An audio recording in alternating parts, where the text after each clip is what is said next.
Bismillahirrahmanirrahim. Assalamualaikum warahmatullahi wabarakatuh. Alhamdulillahirrahmanirrahim. Siang ini kita bisa bersama-sama di ruang multimedia ini. Yang pertama-tama kami bertiga mengucapkan terima kasih atas kesediaan Bapak Ibu semuanya menemani kami di sini. Kami mengundang Bapak Ibu ke ruangan ini pada siang hari ini dalam rangka kami akan melakukan diseminasi kegiatan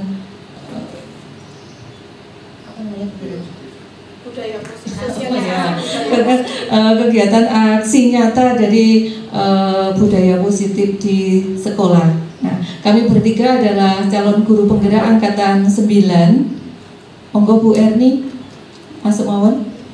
Kami bertiga calon guru penggerak angkatan 9 yang kemarin baru saja sampai pada modul 1.4 yaitu budaya positif. Nah, ini bagi teman-teman yang sedang akan mengikuti pendidikan guru penggerak, modul 1.4 ini baru modul keempat dari 10 modul yang harus kami selesaikan. Nanti Bapak Ibu juga akan mengalami wajib menyelesaikan 10 modul pendidikan guru penggerak. Kami bertiga, sebelum kita mulai, akan memperkenalkan diri dulu. Saya Ainun Hamidah, calon guru penggerak angkatan 9. Kemudian ada Ibu Reni Susiana Dewi, calon guru penggerak angkatan 9 juga. Kemudian yang ketiga ada Bapak Agung Budi Raharjo, calon guru penggerak angkatan 9 yang paling ganteng dari SMA Negeri 1 Purworejo.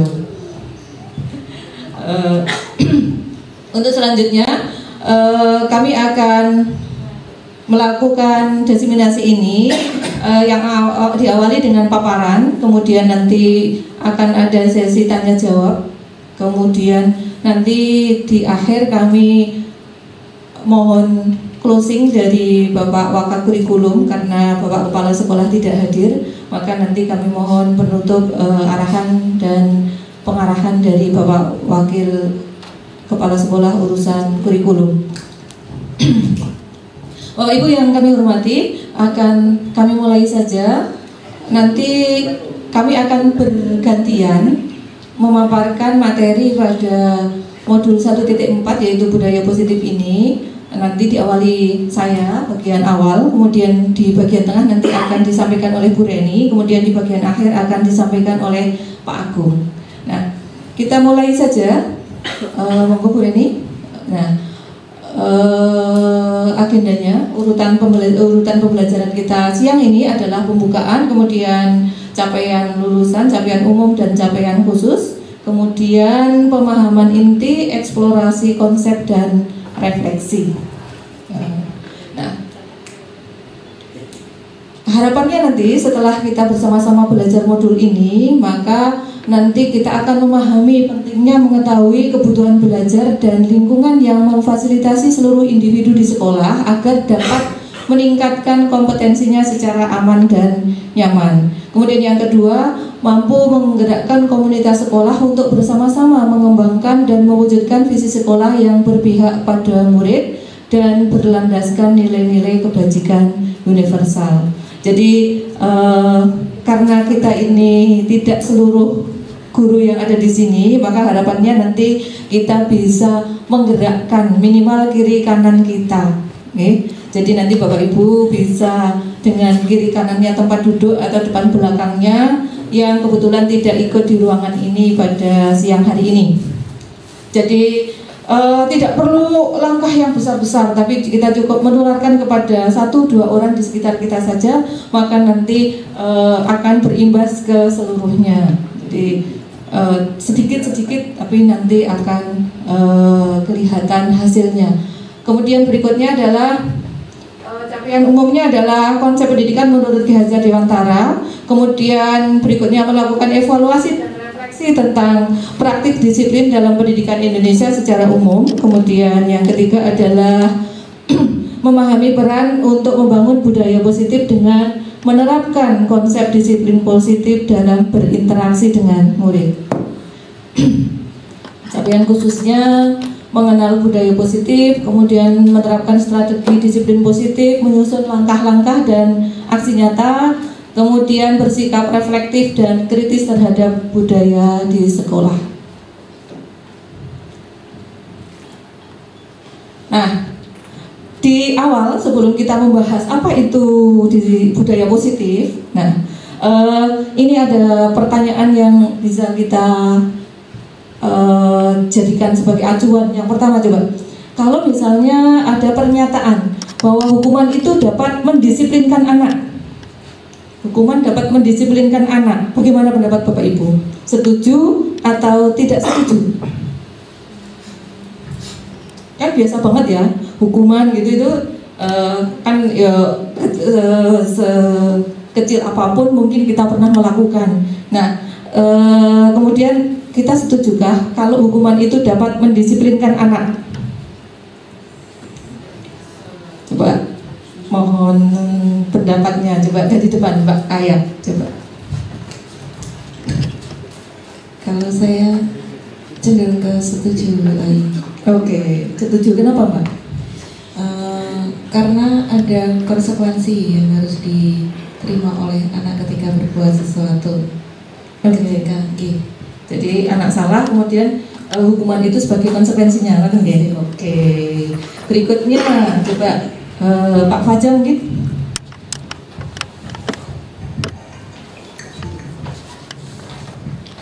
Kalau saya setuju, karena perilaku anak kadang ada yang tidak baik, artinya ya perlu didisiplinkan menggunakan hukuman. Ya mungkin hukumannya tidak fisik, tapi ya perlu ada hukuman. Oke, ya. Terima kasih. Ya, mungkin dua dulu ya. Jadi dari dua pendapat itu tadi Mbak Cahya dan Pak Mafaja bahwa hukuman itu dapat mendisiplinkan anak, betul nggih? Oke, nanti kita lihat. Sekarang kita tampung dulu jawabannya. Kemudian yang kedua, pemberian hukuman dengan hal positif seperti membaca atau membersihkan halaman sekolah dapat meningkatkan disiplin anak.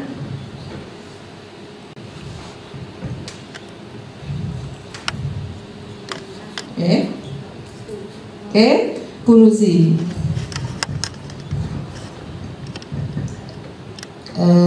Kalau menurut saya setuju, karena ini adalah pengalaman pribadi saya. Saya dulu SMA ngekos di KBN.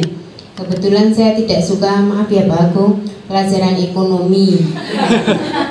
Karena dengan uang sekecil-kecilnya mendapatkan barang sebanyak-banyaknya itu sepertinya kok susah.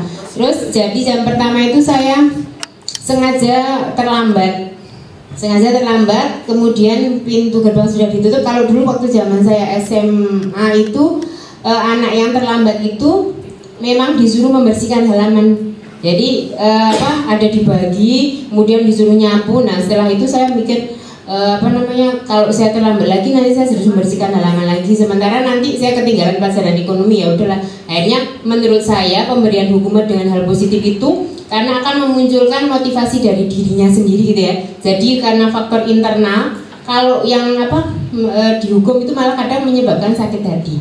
Itu menurut pendapat saya. Terima kasih Bu Lucy. Satu lagi ini dari bapak-bapak.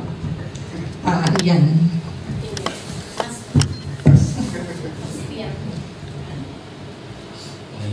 Terima kasih. Kalau menurut saya pemberian hukuman dengan hal positif ya, seperti membaca atau membersihkan halaman, saya sangat setuju karena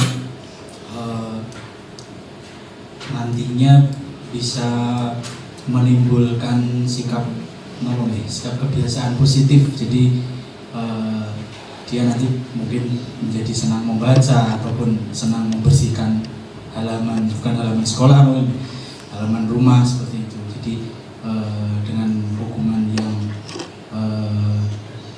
sifatnya positif, jadi bisa menumbuhkan mungkin yang belum tumbuh jadi tumbuh seperti itu. Oke, terima kasih. Ya, untuk yang ketiga, pemberian penghargaan itu dapat meningkatkan motivasi. Kalau ini jawabannya Bapak Ibu renungkan, kemudian disimpan dulu. termasuk jawaban yang nomor 1 dan nomor 2 akan kita simpan dulu, nanti akan kita ambil kesimpulan di belakang. Oke? Ya. Jadi tadi yang pertama, kedua, dan ketiga sepertinya kita setuju nggih? Ya, kita keep dulu jawaban kita bahwa untuk 1, 2, dan 3 jawabannya adalah setuju. Nanti kita lihat di akhir. Ya. Kemudian berikutnya. Ya, budaya positif tadi meliputi ya sebentar, budaya positif yang akan kita bahas itu meliputi beberapa konsep inti. Ada 6 secara garis besar, ada 6 konsep inti nanti pada budaya positif. Yang pertama adalah disiplin positif, kemudian teori motivasi, keyakinan kelas, kebutuhan dasar manusia, restitusi. Yang pertama yaitu 5 posisi kontrol, kemudian materi yang ke-6 nanti adalah segitiga restitusi. Jadi ada 6 materi nanti yang akan kita kupas pada siang hari ini. Nah, yang pertama yaitu tentang disiplin positif dan nilai-nilai kebajikan universal. Nah, ini di awal ya. Untuk disiplin positif ini sebagai awal, coba sekarang kita peragakan atau kita bayangkan, misalnya begini, Bapak Ibu dengan teman sebelahnya, yang teman sebelahnya Bapak Ibu itu memegang sesuatu di tangan, gitu, nggak tahu, nggak kelihatan, pokoknya gegem gitu, aku duwe pokoknya, gitu ya. Bisa juga dibayangkan pada anak didik kita, pada murid kita gitu. Jadi ada yang memegang sesuatu itu digenggam tenanan gitu, ada isinya. Kemudian yang satu itu penasaran, foto isinya gitu toh. Atau pada anak-anak kita, gitu. Foto isinya gitu. Kemudian yang tidak gegem itu kan penasaran, mau tahu toh, mesti kan minta coba toh, dibuka toh, tak delok toh, gitu kan mesti, tak lihat toh isinya apa gitu. Dia pasti akan minta gitu. Nah, kira-kira reaksi yang memegang sesuatu itu tadi gimana? Akan buka tangannya atau tidak? Kalau misalnya Bapak Ibu ketemu dengan sopo gitu, Bapak Ibu punya sesuatu, digegem, ya. Digegem, kemudian ada orang lain yang minta Bapak Ibu untuk membuka kepalan tangan. Itu Bapak Ibu akan membuka atau tidak? Tergantung yang minta. Mbak Bulan katanya tergantung yang minta. Tergantung coba yang minta Mbak Ayah dibuka nggak? Kalau yang minta, kalau sekarang kan kalau rahasia banget ya nggak boleh. Tapi kalau misalkan karena cewek biasanya saya termasuk orang labil, jadi kalau dirayu-rayu itu lama-lama dibuka gitu ya. Terus sama orang tertentu mungkin tidak dibuka. Iya. Jadi tergantung cara mintanya bagaimana. Oke, tergantung cara mintanya dan tergantung siapa yang minta. Oke, gitu. Nah, yang menjadi fokus kita adalah kita membuka tangan atau tidak itu yang menentukan kita atau orang yang minta. Kita kan? Iya, kita ya. Kita nggak bisa dipaksa oleh orang lain, betul nggak? Mbok yang minta itu wes buat dibuka toh gitu. Kalau kita tidak ada keinginan untuk dibuka atau tidak? Tidak ada. Entah alasannya apa, mungkin kalau Bu Wulan tadi kan tergantung cara mintanya gitu kan. Tapi kan itu kontrol ada di kita yo. Kok mesake yo sudah tak buka wae gitu. Tapi kan tetap kita yang menentukan, atau sing jauh kok kae yo. Tak buka wae lah gitu. Ya misalnya begitu ya. Jadi kita melakukan sesuatu itu bukan karena pengaruh dari orang lain. Seberapapun orang lain itu mempengaruhi kita, kalau kita tidak mau mengikuti, maka kita tidak akan melakukannya kan? Ya enggak? Ya, jadi mbok wis jual apa yang ngopo nek kita ora itu, kita tidak akan membuka tangan kita. Nah,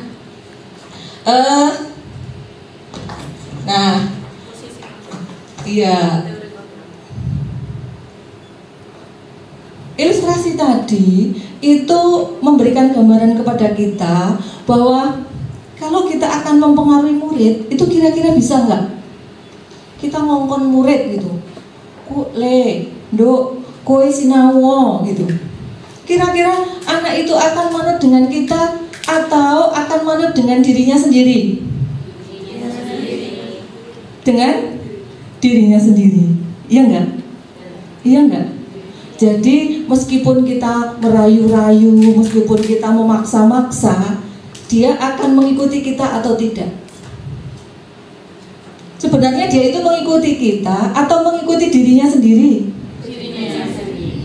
Nah, mulai rotok berubah tidak pandangan kita. Ternyata bahwa anak itu dia melakukan sesuatu bukan karena kita yang minta, bukan karena gurunya yang minta, tapi karena keinginan dia sendiri. Seperti halnya tadi kita membuka tangan atau tidak itu tergantung kita. Nah, Bu, tapi kalau murid ada yang takut terus dia melakukan apa yang dikatakan gurunya, sebenarnya dia nggak mau sih, tapi karena takut itu terus dia melakukan. nah, berarti murid tidak mendapatkan kenyamanan dan dia melakukan sesuatu yang tidak dia inginkan. Kondisi seperti ini adalah anaknya berarti tertekan. Nah, kondisi tertekan ini tidak akan membantu mereka untuk produktif karena di kondisi psikisnya dia tidak bebas, dia tidak merdeka menentukan keinginannya sendiri. Nanti akan kita lihat bagaimana proses pengaruh jangka panjangnya. Mungkin untuk satu saat gitu dia masih akan bisa, tapi kalau ini berlangsung secara terus menerus, maka nanti bagaimana dengan sikap berikutnya dia. Nah, kita lanjutkan, berikutnya adalah ini. Selama ini kan kita berpandangan bahwa kalau kita melakukan sesuatu, maka nanti anak akan merespon apa yang kita lakukan, gitu ya. Jadi ada namanya stimulus dan respon. Kita memberikan stimulus, maka nanti anak akan merespon. Jadi dengan teori stimulus respon ini, kita akan mencoba agar orang lain berpandangan sama dengan kita. Pada kondisi proses pembelajaran, maka kita akan berusaha supaya anak atau murid itu mempunyai pandangan yang sama dengan kita sebagai guru. Kemudian setelah kita memahami tadi bahwa murid itu punya kontrol diri, mereka itu punya pilihan, maka kita menempatkannya bukan lagi bahwa nanti kita akan mengubah supaya murid itu berpandangan dengan sama dengan kita, tetapi kita berusaha bagaimana nanti anak akan memandang suatu persoalan, gitu. Jadi teori kontrol itu berusaha memahami pandangan orang lain tentang dunia, bukan mengubah orang lain agar berpandangan sama dengan kita. Kemudian berikutnya adalah bahwa perilaku buruk itu dilihat sebagai suatu kesalahan. Secara umum kan kita akan seperti itu ya. Kalau ada anak berperilaku buruk, otomatis kan kita akan, oh bocah kayak salah, ya enggak? Ono bocah terlambat lah. Yang sering kita temui kan gitu ya. Ada anak kita sudah di kelas, anaknya baru masuk. Respon awal kita pasti kita, bocah salah, telat gitu kan. Selama ini kan saya itu pengalaman saya selama ini kan seperti itu, bocah ini telat gitu. Jadi kita langsung justice bahwa anak melakukan kesalahan. Nah, kita mestinya kemudian setelah tadi kita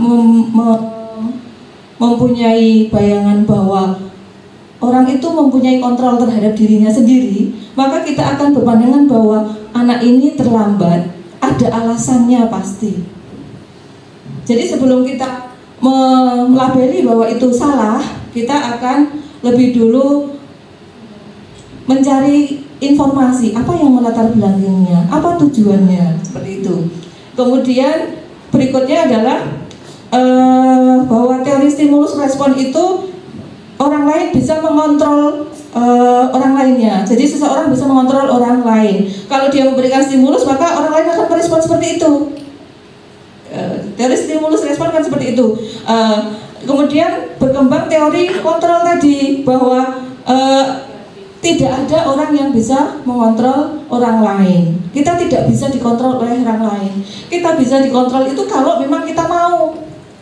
Tapi kalau kita nggak mau kan ya kita nggak akan bisa dikontrol. Gitu. Selama ini kita patuh pada aturan itu kan karena kita memang mau. Kita mau patuh pada aturan itu. Murid juga seperti itu. Murid yang patuh pada aturan itu memang dia mau. Nah, berarti yang perlu kita lakukan adalah membuat supaya murid itu mau. Kalau kita kepingin anak itu belajar, ya berarti bagaimana kita membuat supaya anak itu mau belajar. Kalau kita pingin anak itu patuh, ya bagaimana membuat supaya anak itu patuh. Jadi dia patuh, dia belajar itu bukan karena kita, tapi karena dia sendiri memang mau seperti itu. Tuh. Kemudian teori stimulus respon itu arahnya ke berpikir menang dan kalah, sedangkan teori kontrol itu ke berpikir bahwa menang dan menang. Jadi posisi kita sebagai guru dan sebagai murid itu tidak ada yang menang, tidak ada yang kalah. Jadi tidak ada murid manut karo gurune, itu tidak ada. Tapi di sini adalah menang dan menang. Murid itu yo manut sama kemauannya dia, guru juga sesuai dengan tujuannya dia. Tetapi tujuannya guru ini adalah membuat supaya muridnya mempunyai keinginan yang sama dengan yang kita harapkan. Gitu. Jadi pada teori kontrol ini, bagaimana kita mengontrol, bagaimana kita mempengaruhi anak supaya anak itu mempunyai keinginan seperti yang kita harapkan. Jadi kalau menyuruh anak belajar itu bukan kemudian anak itu belajar karena kita suruh, tapi bagaimana supaya anak itu sadar mempunyai keinginan untuk belajar. Itu PR kita sekarang ini. Tuh. Jadi bagaimana caranya supaya anak itu memang mau belajar. Nah, berikutnya yang disiplin positif, teori kontrol yang tadi betul ini, yang atasnya masih. Oke. Bukan, bawahnya. Ya. Nah, ini disiplin positif. Dari kolom yang kedua ini, semua perilaku itu mempunyai tujuan. Ini adalah teori motivasi, hal yang mendasari kita melakukan sesuatu, yang mendasari anak melakukan sesuatu. Anak itu mempunyai motivasi 3 macam. Yang pertama adalah dia menghindari hukuman, atau dia kepingin mendapat pujian, mendapat imbalan, atau untuk menghargai diri sendiri. Nah, yang pertama itu untuk menghindari hukuman. Jadi murid kita, ini fokus ke hubungan kita sebagai guru dengan murid ya. Jadi pembahasan saya fokuskan pada hubungan kita dengan murid kita. Murid kita mengikuti aturan, mengikuti apa arahan kita, itu motivasinya bisa 3 macam ini. Yang pertama adalah dia takut diberi hukuman, atau yang kedua dia kepingin mendapat pujian, atau yang ketiga itu dia menghargai diri sendiri.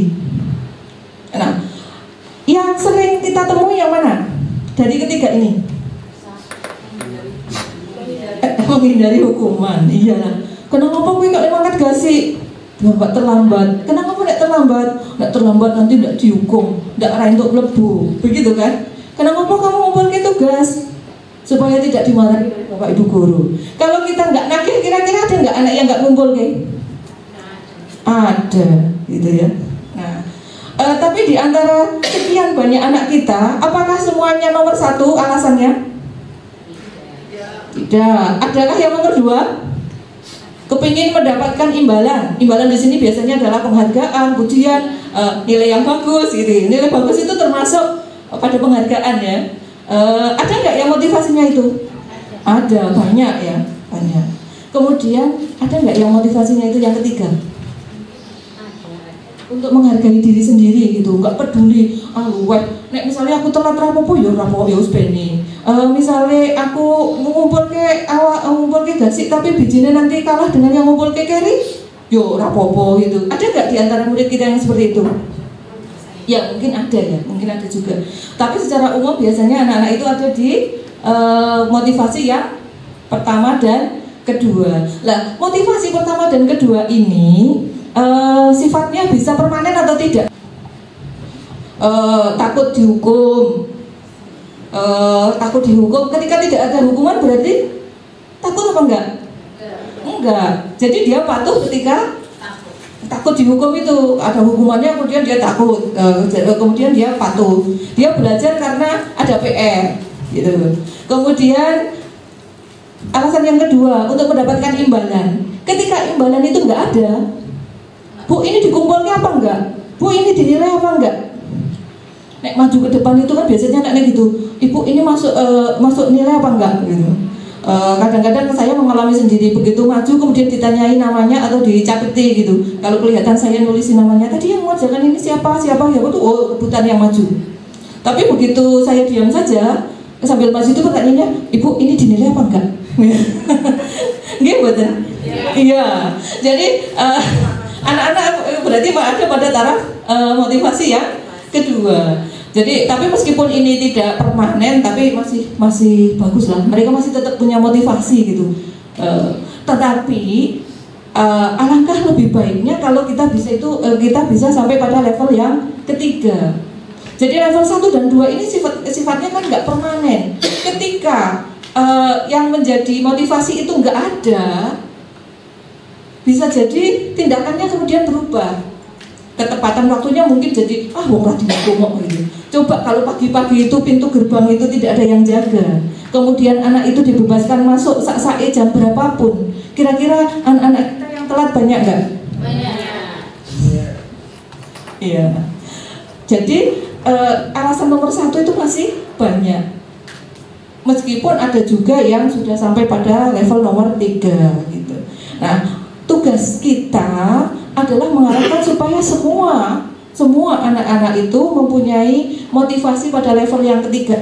Dia melakukan sesuatu itu untuk dirinya sendiri, untuk menghargai dirinya. Jadi saya sekolah, saya belajar, saya datang tepat waktu, saya mengumpulkan tugas itu untuk menghargai dirinya sendiri. Ini saya lakukan untuk saya karena saya mempunyai tujuan ini. Nah, tugas kita adalah di situ, membuat supaya anak itu mempunyai motivasi untuk menghargai dirinya sendiri. Kalau motivasinya seperti itu, dia tidak akan terpengaruh oleh orang lain, tidak akan terpengaruh oleh hal-hal yang lain di luar dirinya. Nah, kalau sudah sampai pada level yang ketiga ini, maka nanti anak-anak itu akan mempunyai nilai-nilai kebajikan universal. Apa itu misalnya? Kebajikan universal itu misalnya apa? Universal itu apa? Nah, ya yang ada di dimensi profil pelajar Pancasila itu ya, apa saja? Kreatif. Ya, kreatif, apalagi? Gotong royong, mandiri, beriman dan bertakwa, kemudian berkebinekaan global, bernalar kritis. Nah, kalau nilai kebajikan universal secara global ini sudah tercapai, berarti kita berhasil sebagai guru. Oke, PR kita ternyata nggak banyak sih. Hanya mewujudkan tadi itu PR-nya, tapi angel gitu kan. Nah, oleh karena itu kita perlu membudayakannya. Mestinya kita mulai berandai-andai, kita mulai bermimpi bahwa suatu saat sekolah kita itu seperti itu gitu. Jadi kita memiliki murid-murid yang memiliki nilai-nilai kebajikan universal sesuai dengan dimensi pada profil pelajar Pancasila. Alangkah indahnya begitu ya. Tidak hanya muridnya, gurunya juga, gitu ya. Jadi kita sesama guru juga terbangun budaya positif sesama guru. Melakukan sesuatu itu bukan karena 1 dan 2 tadi, tapi kita melakukan sesuatu itu karena yang nomor 3. Jadi kita tidak mengharapkan pujian, kita tidak takut karena hukuman, ya. Kita datang tepat waktu bukan karena sinaga, ya. Kemudian kita bekerja dengan baik juga bukan karena nanti akan mendapatkan penghargaan, tetapi kita melakukan sesuatu itu karena menghargai diri kita sendiri, gitu. Nah, sekarang berikutnya adalah setelah tadi ini tadi sudah, ya bawahnya dulu ini. Yang disiplin tadi apa? Makna kata disiplinnya itu tadi kelewatan ya. Ya, ini makna kata menurut saya nanti bisa Bapak Ibu dan kita pelajari bersama-sama. Nanti kita lanjut langsung kita lanjut ke modul 2 konsep 2.2 apa? Teori motivasi, hukuman dan penghargaan serta restitusi. Sedikit banyak tadi sudah kita mulai. Kita lanjutkan berikutnya. Nah, ini tadi yang 1, 2, 3 itu. Teori motivasi perilaku manusia yang mendasari seseorang melakukan sesuatu itu, pertama adalah tadi untuk menghindari ketidaknyamanan atau hukuman. Kemudian yang kedua untuk mendapatkan imbalan dari orang lain, dari kalau murid mungkin dari guru, kalau kita sama-sama guru mungkin jadi dari kepala sekolah atau dari instansi yang lain mungkin. Oh, karena akan ada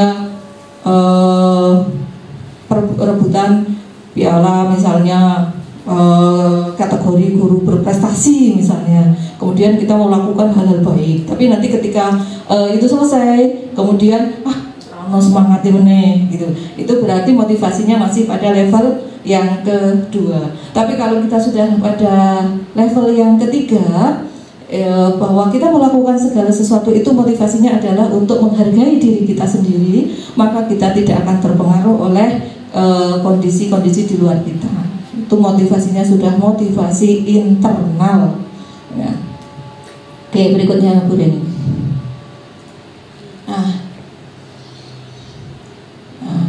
Kurikulum kita kan kurikulum merdeka gitu ya.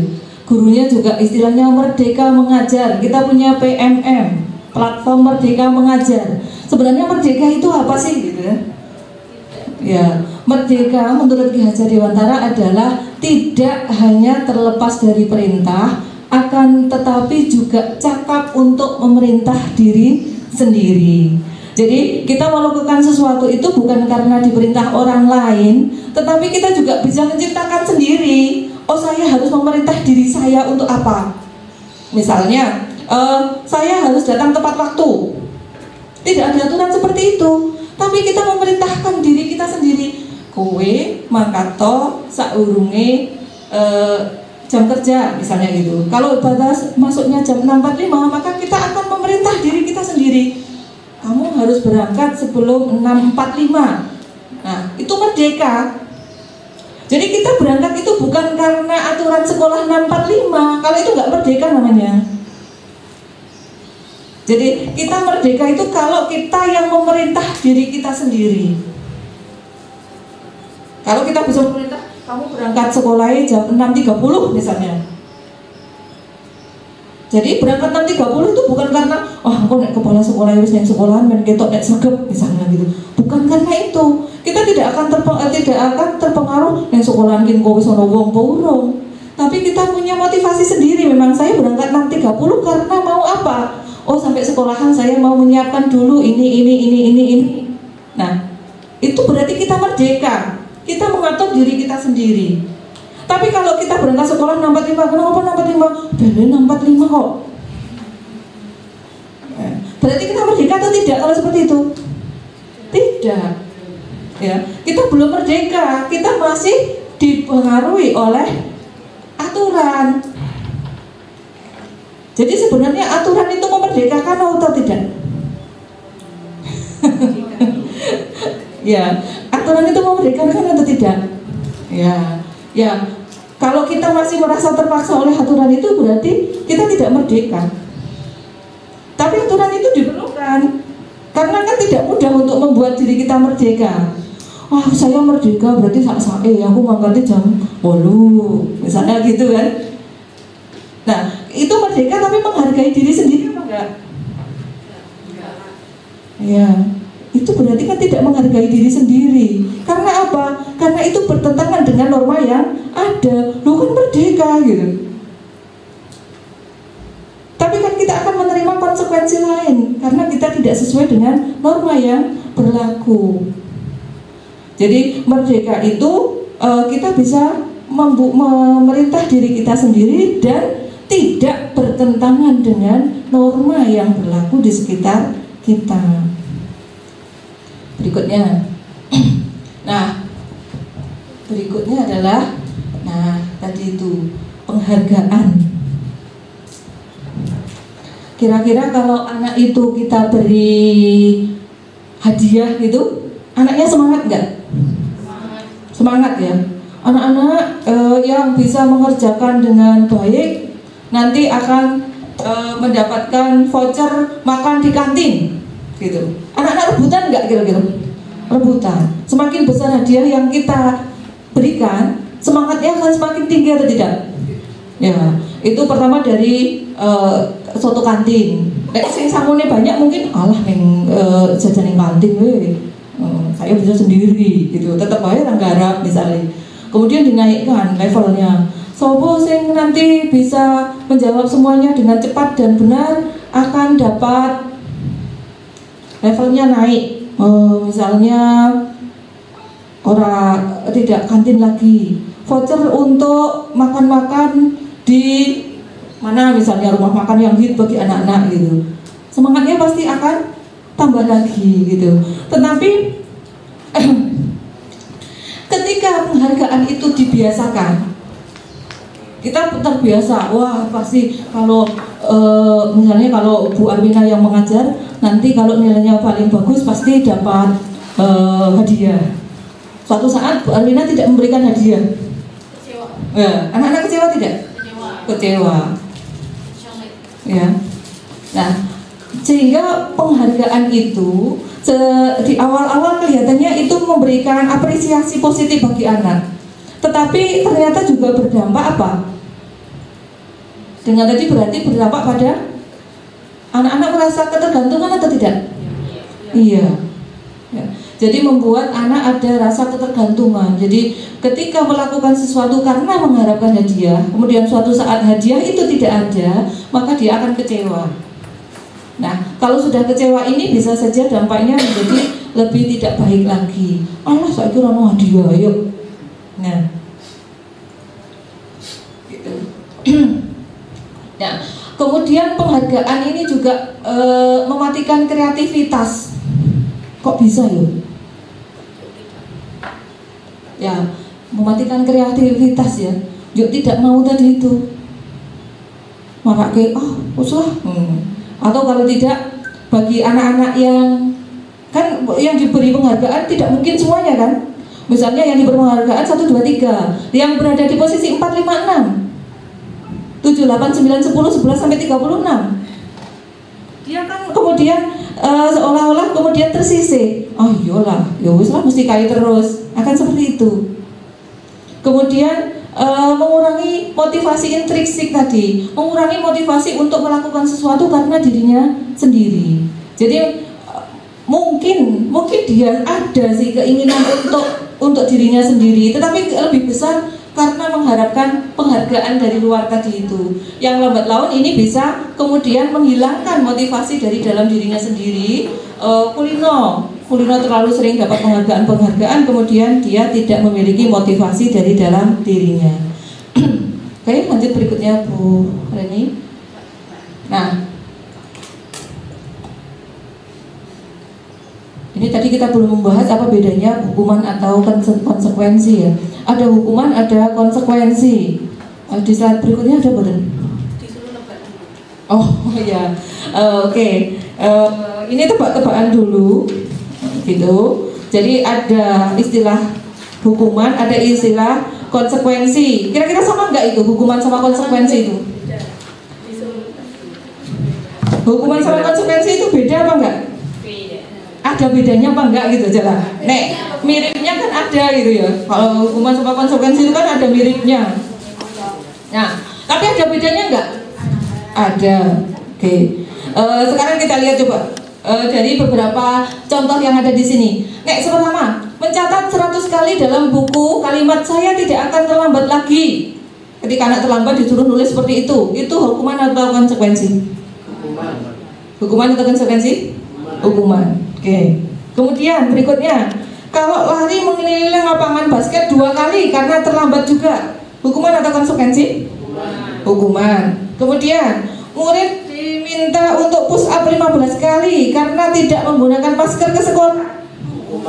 Hukuman atau konsekuensi? Hukuman. Kemudian menggantikan kertas tugas teman yang telah dicoret-coret. Konsekuensi. Kemudian berikutnya, membersihkan tumpahan air di meja tulis karena tersenggol. Konsekuensi. Murid disuruh untuk mengenakan sepatu seharian di sekolah. Murid disuruh untuk, mestinya ini tidak. Murid disuruh untuk tidak mengenakan sepatu seharian di sekolah karena tidak mengenakan sepatu hitam. Hukuman atau konsekuensi? Hukuman. Oke, berikutnya, kalau lari mengelilingi lapangan basket 2 kali karena terlambat 10 menit untuk pelajaran penjas. Hukuman atau konsekuensi? Iya, mari kita lihat. Oke, jadi jawaban Bapak Ibu semuanya benar ya.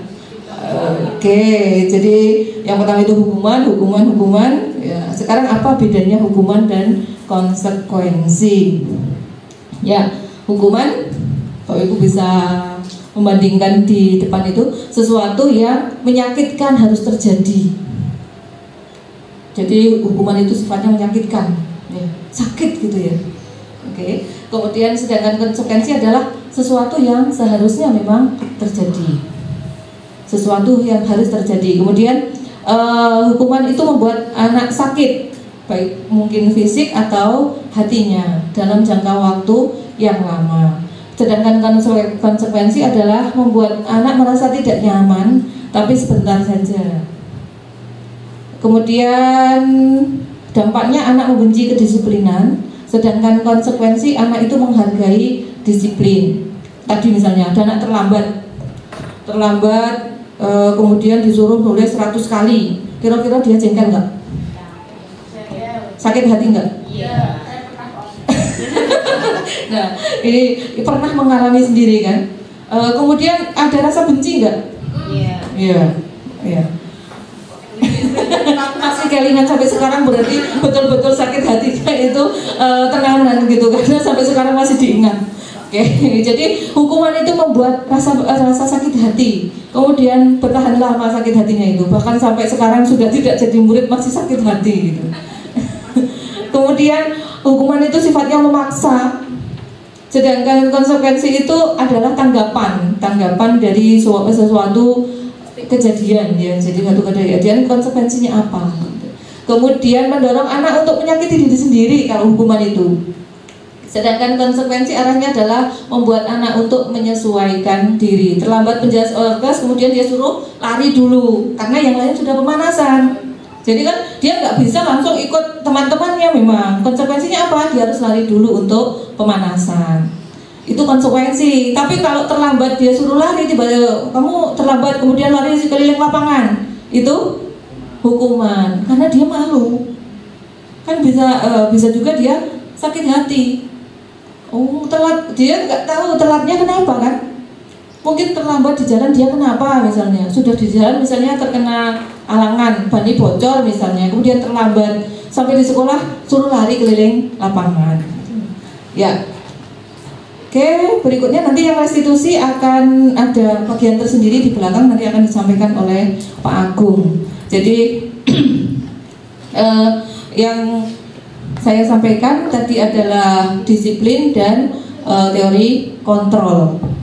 Materi berikutnya tentang konsep budaya positif nanti adalah keyakinan kelas, yang akan disampaikan oleh Bu Reni dan seterusnya nanti akan disambung oleh Pak Agung. Monggo Bu Reni.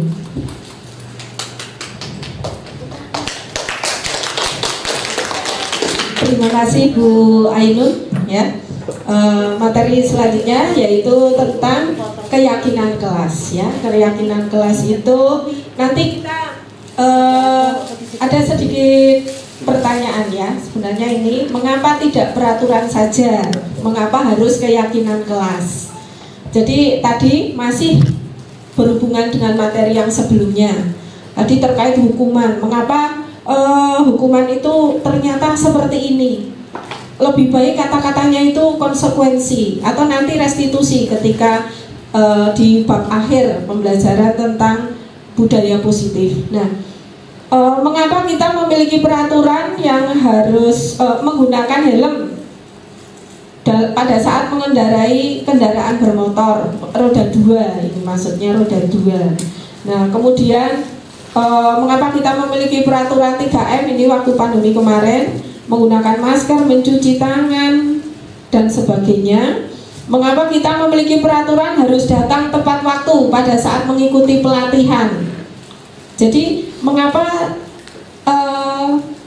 istilahnya dari kemarin itu, dari dulu yang kita ingat itu adalah peraturan. Nah, untuk mendukung motivasi intrinsik, jadi tadi materi sudah disampaikan Bu Ainun, itu nantinya kita akan mendapatkan sesuatu yang bisa mengubah pemikiran kita yang tadinya itu berupa peraturan-peraturan yang nantinya akan itu nanti timbul dari diri kita sendiri. Sebenarnya kita sudah mengalami itu semua, ya, sudah mengalami itu semua. Nah ini, jadi nanti kita selanjutnya akan membahas terkait dengan keyakinan kelas. Keyakinan kelas itu nanti diawali oleh peraturan kelas. Jadi di awal pembelajaran kemarin kita membuat seperti dulu waktu kurikulum yang sebelum kurikulum Merdeka, kita membuat sosialisasi penilaian dan materi pembelajaran. Kemudian anak-anak mesti bertanya, kalau di pelajaran kimia atau prakarya nanti penilaiannya bagaimana, ulangannya berapa kali. Nah itu, nah setiap ulangan misalkan bagaimana tata aturannya dengan Bu Reni itu bagaimana. Nah seperti itu. Jadi nanti yang sudah pernah saya lakukan itu peraturan di kelas. Namun yang dulu mesti ternyata setelah nanti mempelajari keyakinan kelas ternyata masih istilahnya kebolak balik. Nah seperti itu.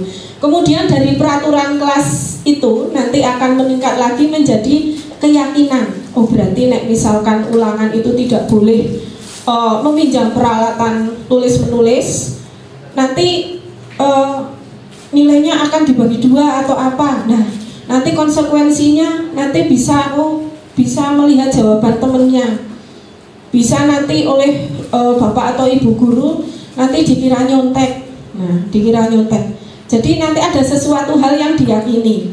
Jadi nanti dari peraturan kelas itu nanti akan timbul keyakinan. Dari keyakinan kelas nantinya akan timbul ini lingkungan yang positif. Jadi pembelajaran itu lebih nyaman. Kemudian nanti akan membudaya. Nah, bagaimana itu semua bisa terjadi? Nanti biasanya ini ada prosesnya. Nah ini kesepakatan kelas. Jadi anak-anak biasanya itu membuat kesepakatan kelas. Biasanya anak-anak, Bu, bagaimana dengan penggunaan HP? Nah, HP biasanya kalau di sekarang, karena sekarang sudah full masuk itu HP, misalkan tidak ada perintah dari bapak atau ibu guru itu tidak boleh menggunakan, atau menggunakan HP sesuai dengan bimbingan bapak ibu guru. Biasanya kesepakatan itu. Kemudian ada lagi datang tepat waktu. Nah ini kesepakatan kelas, ini contohnya. Kemudian menjaga kebersihan sekolah. Biasa kan, misalkan lingkungan di kelas itu tidak waktu masuk misalkan kurang bersih, anak-anak disuruh membersihkan kelas dulu gitu. Kemudian berdoa sebelum dan sesudah kegiatan, aktif dalam pembelajaran, kemudian tertib. Nah ini kesepakatan kelas. Nah dari kesepakatan ini nanti bisa diambil 3.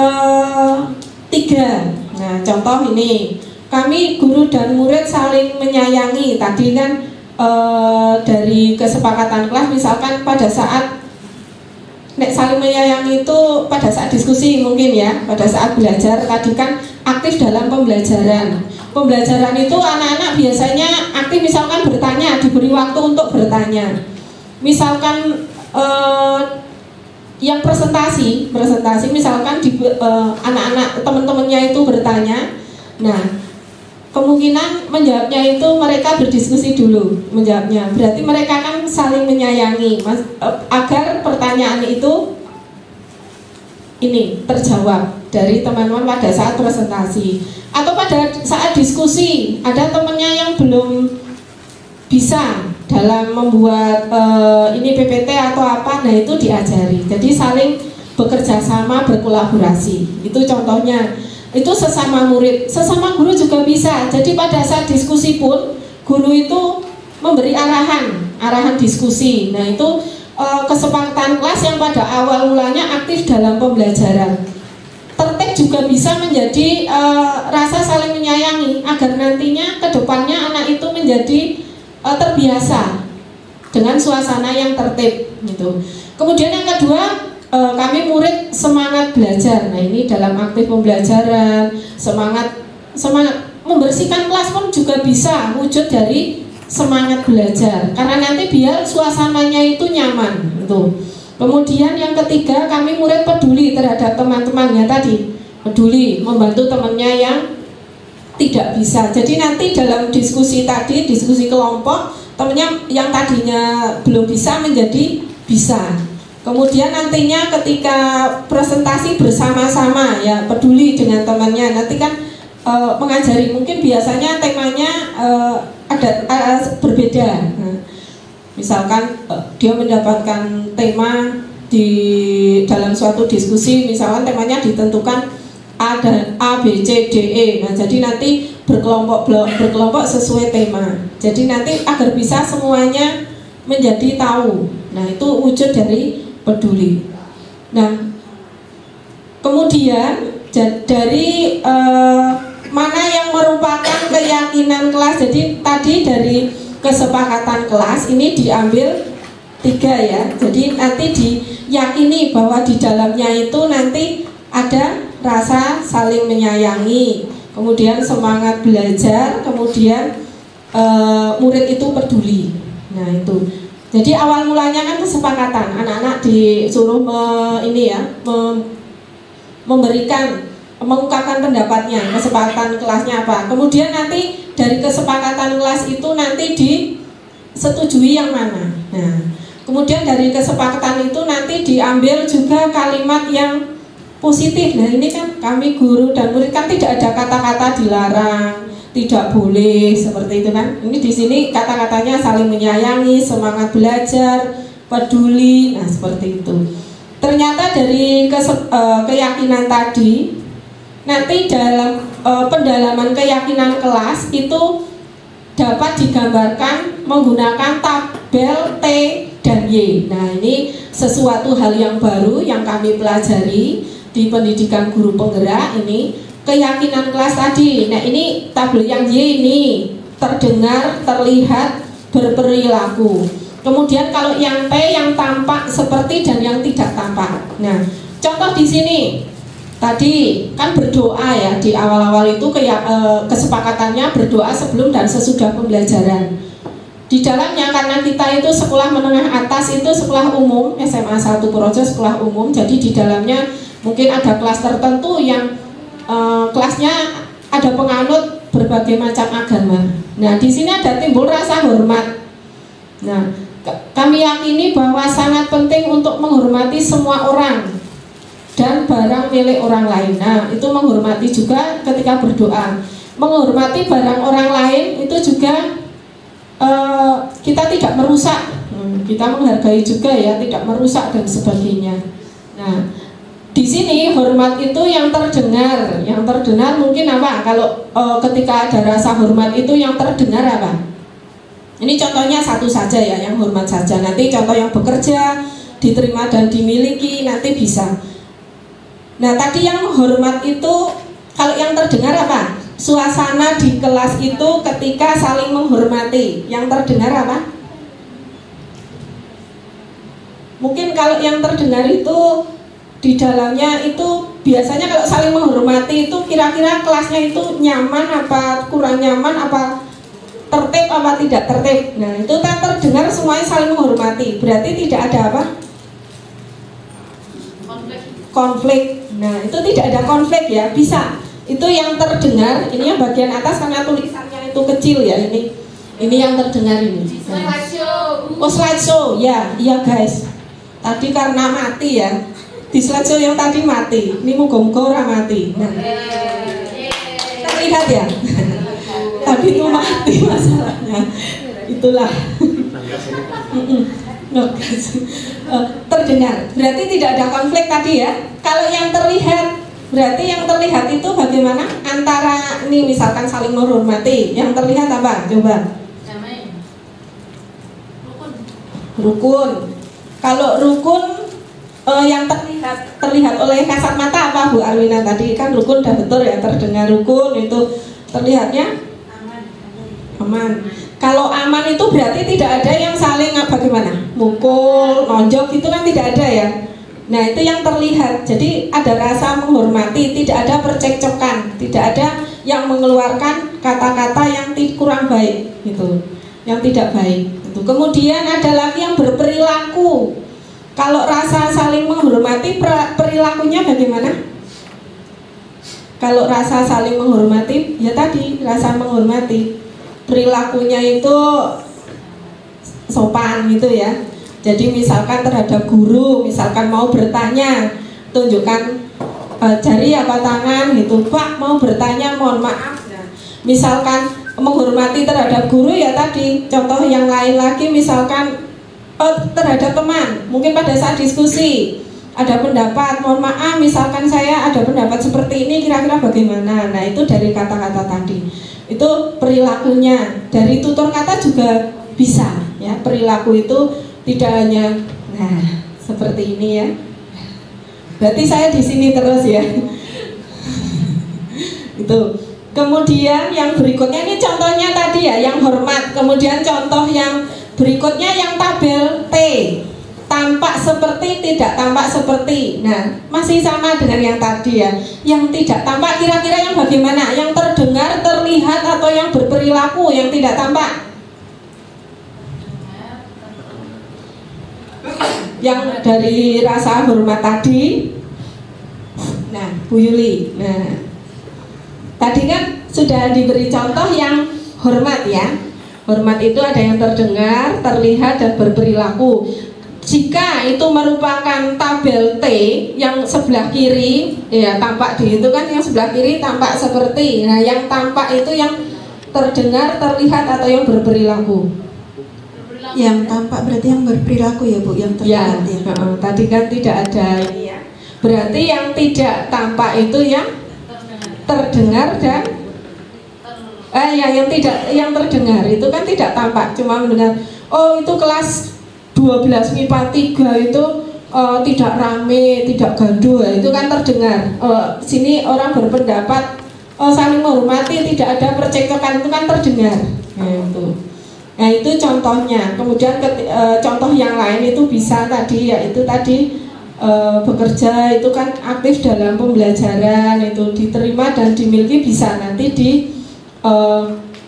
adaptasi menjadi keyakinan kelas seperti tadi. Jadi dari awal cuma misalkan berdiskusi, berdoa, itu nanti membuat keyakinan pada kelas itu rasa saling menghormati. Pada intinya itu hormat, entah itu dengan sesama teman atau dengan antara murid dengan guru. Nah, itu contoh cara mengidentifikasi dari keyakinan kelas. Nah, ini contohnya ini ya, yang tampak. Oh iya, ini contoh yang lain kan tepat waktu, kan menghargai guru gitu kan, menghargai juga diri sendiri. Karena tadi sudah termotivasi agar datang tepat waktu. Nah, itu juga menghargai diri sendiri. Nah, ini contoh-contohnya ini ya. menyapa teman setiap hari kan sudah ya, setiap pagi itu menyapa bapak ibu guru, memberi salam dan sebagainya. Itu dari awal itu sudah dari awal tadi merupakan tadi ya peraturan kelas gitu. Jadi ini yang sudah pendalaman dari keyakinan kelas ternyata seperti ini. Mengembalikan barang teman itu juga bisa ya, bisa.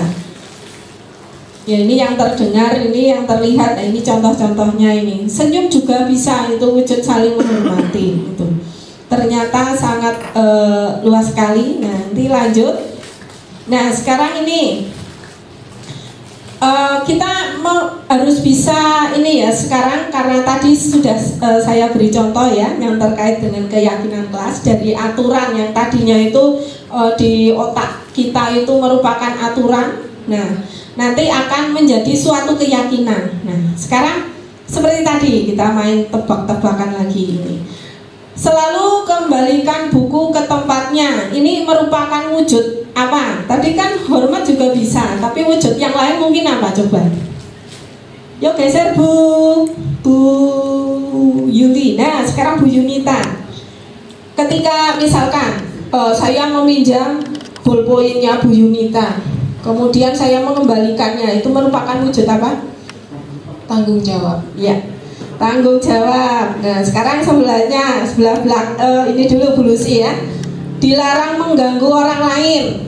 Itu wujud apa? Ketertiban. Ketertiban. Pak Fajar.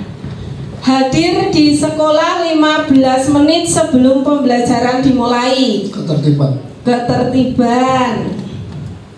Ini sini. Mbak Yunita. Yang berikutnya Pak Rian. Halo, Pak Rian lanjutannya. Berikutnya dilarang melakukan kekerasan. Kekerasan itu wujud apa tadi? Yang diyakini kekerasan. Berarti kan lembut. Ketertiban. Ketertiban. Ketertiban ya, menurut Pak Rian ketertiban ya. Nah, kemudian yang berikutnya Pak Rudi, dilarang menggunakan narkoba. Sama, ketertiban. Ketertiban. Dilarang Pak Apri, bergantian atau menunggu giliran. Ketertiban. Ketertiban. Bergantian. Ya. Tertib. Gunakan masker, Bu Ari ya. Menggunakan masker. Kesehatan. Kesehatan. Bu Arina, jangan berlari di kelas atau koridor, apalagi main sepak bola. Kesopanan, keamanan juga bisa. Kalau bermain bola itu cenderungnya nanti bagaimana kalau di kelas? Di samping suasana gaduh, bolanya bisa mengenai orang lain ya. Keamanan bisa atau ketertiban. Ya. Nah, sekarang jawabannya apa? Jreng-jreng. Nah, ternyata mengembalikan buku pada tempatnya itu keyakinan kelasnya bertanggung jawab. Ya, bertanggung jawab. Jadi ketika kita meminjam segala sesuatu itu dikembalikan lagi ke tempat semula. Dilarang mengganggu orang lain, itu menghormati orang lain. Apa? Tidak, ya nanti masih bisa ya, masih bisa di ini yang lain ya. Ini kan wujud keyakinan kelas itu, misalkan bisa antara orang yang satu itu menghormati, misalkan ini hadir 15 menit sebelum pembelajaran dimulai, itu juga bisa. Saya berkomitmen bahwa saya sudah masuk di mengajar di SMA 1, karena SMA 1 jam 6.45 sudah pembelajaran, saya harus berkomitmen juga. Bisa, disiplin bisa, ya bisa. Jadi ini sekedar contoh. Tadi juga sewaktu saya menjelaskan di awal tentang hormat, ternyata ini contoh yang di sini, ini kan contoh. Nah, nih yang terdengar, oh yuk saya bantu. Nah misalkan itu saling membantu gitu kan. Nah ini juga contoh. Berperilakunya apa? Tersenyum ramah. Tidak ini berperilaku juga bertutur kata juga. Nah ini contoh itu. Nah Kemudian dilarang melakukan kekerasan, itu juga tertib agar kita itu selamat juga. Tadi Pak Rian itu juga bilang kalau ini ketertiban, itu juga bisa. Tapi keyakinan yang orang lain itu bisa juga wujud menghormati orang lain, menyayangi juga bisa. Gitu ya, wujud menyayangi orang lain juga bisa, menghargai orang lain juga bisa. Gitu. Dilarang menggunakan narkoba. Itu juga bisa menyayangi diri sendiri, gitu kan? Atau orang lain, agar orang lain itu tidak terkena narkoba. Itu keyakinan itu bisa dari sudut pandangnya siapa. Kemudian orang lain juga mungkin berbeda. Oh, ini tadi Bu Aminah yang menjawab, siapa tadi ya? Yang narkoba ya? Oh iya, Pak Rudi, kesehatan. Tadi ketertiban ya? Ketertiban. Jadi biar tidak ada kegaduhan. Jadi efek narkoba kan juga banyak ya. Efek narkoba itu banyak. Bisa tidak sadar, tidak sabar berbuat sesuatu hal, itu juga bisa. Tuh. Bergantian atau menunggu giliran, itu juga tadi tertib juga. Dari tertib itu bisa timbul rasa menghormati orang lain. Karena dengan mengantri terlebih dahulu, dia sudah mendapat giliran terlebih dahulu. Itu juga menghormati orang lain. Menggunakan masker, ini kesehatan, keselamatan. Tadi tertib juga karena kadang masih ini, oh ini anjuran pemerintah. Nah, tidak menggunakan masker, harus menggunakan masker gitu pada saat pandemi dulu gitu. Jangan berlari. Menggunakan masker sampai sekarang juga bisa ya, ketika misalkan sedang sakit itu keyakinan diri. Nanti menghormati orang lain juga bisa, agar tidak tertular akan penyakitnya. Jangan berlari di kelas atau koridor, itu di ketertiban juga bisa. Keselamatan, keamanan juga bisa. Tadi ketika bermain itu agar tidak menciderai temannya, ya, itu berarti tidak mau berlari-lari gitu.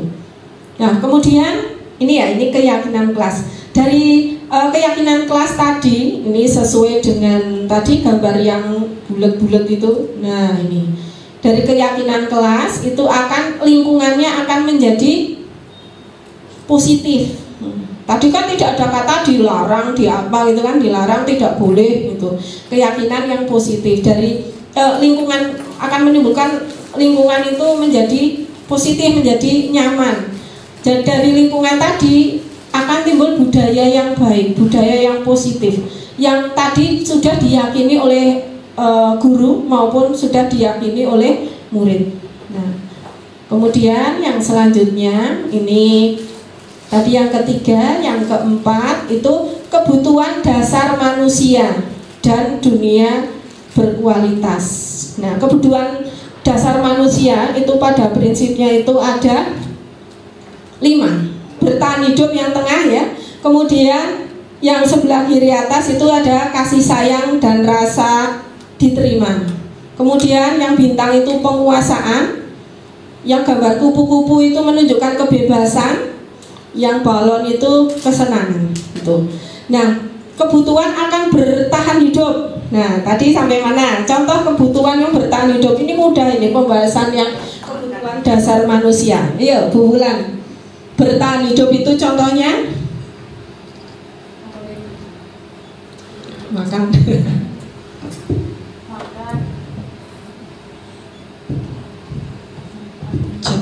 Kebutuhan dasar manusia itu pemenuhan untuk segi pangan, sandang, papan. Ya. Memenuhi kebutuhan pokok, sandang, pangan, papan. Nah, itu untuk bertahan hidup. Ya, saya rasa teman-teman semua sudah paham. Jadi ini kebutuhan dasar sebagai guru juga iya, murid juga iya. Murid ya kebutuhannya juga makanya ada waktu istirahat, ada mungkin ya. Kasih sayang itu bisa dengan sesama teman, itu saling menyayangi, ingin merasa diperhatikan. Ya, bersahabat, diperhatikan, curhat. Ya, ada tempat untuk curahan hati. Ya, udah betul ya. Ini makanya gambarnya lope-lope. Penguasaan ya, Bu Lucy. Penguasaan. Penguasaan itu eksistensi keberadaan kita di suatu tempat, misalnya apa ya, ketua kelas itu kan, dia kalau di kelas itu dia punya eksistensi bahwa saya harus membuat kelas saya itu tertib misalnya seperti itu. Ya, penguasaan ya. Jadi di samping itu penguasaan tadi kan ketua kelas tugasnya memimpin kelas itu. Ketika suatu saat pada saat memimpin kelas itu terjadi kesalahan, dia kan merasa bersalah gitu kan.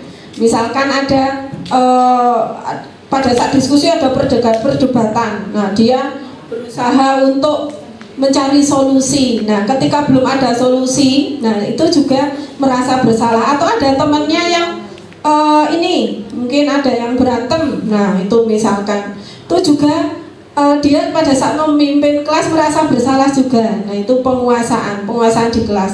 Tapi kalau suasananya nyaman, suasana belajarnya itu kondusif, itu sebagai ketua kelas juga bangga, senang seperti itu ya, udah betul ya. Kebebasan, enggak Bu Yunita, kebebasan.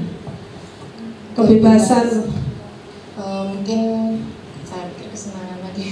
Kebebasan ya, merasa bebas, tidak terbebani seperti itu. Misalnya kalau untuk kebutuhan dasar manusia ya, ingin memiliki sesuatu seperti itu.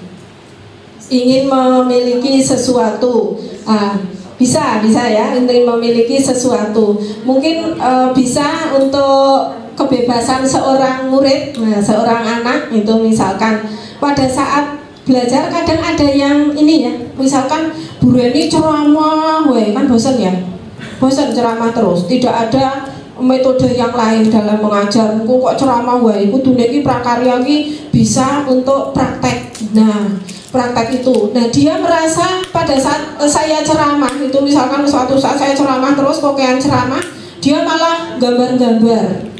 Setelah ditanya, dia itu bosan dengan pelajaran Bu Reni ketika terlalu banyak ceramah. Makanya ketika berdua di hadapan, terlalu bosan. Nah, wujud bosan itu dia ingin suatu kebebasan. Ternyata gambar itu dia suka. Makanya pada saat pelajaran seni budaya yang melukis, pelajarannya Pak Ari misalkan, wah dia mengeksplor diri, dia bersemangat, dia ingin bebas, memiliki sesuatu yang nilai lebih pada dirinya itu ingin dieksplor, dikeluarkan. Nah, seperti itu. Tadi kan ingin memiliki sesuatu kan bebas itu ya. Nah, tapi karena tadi siswa itu memiliki kelebihan dan kekurangannya masing-masing. Mungkin di pelajaran prakarya dia tidak maksimal. Nah, mungkin bisa di seni budaya atau matematika. Nah, seperti itu. Berikutnya yang terakhir untuk kebutuhan dasar manusia, Bu Yuli, kesenangan. Silakan Bu Yuli. Contoh misalkan kesenangan. Kalau kesenangan mungkin cenderung memenuhi apa ya, minat ya, minat diri. Jadi misalkan kayak anak itu yang dia mungkin suka dengan menggambar tadi. Nah, karena dia suka dengan itu menggambar, jadi dia mengeksplor dirinya untuk memenuhi kesenangannya dia. Jadi dia suka menggambar. Jadi ketika pelajaran pun dia akan menggambar. Ya, mungkin seperti itu. Ya.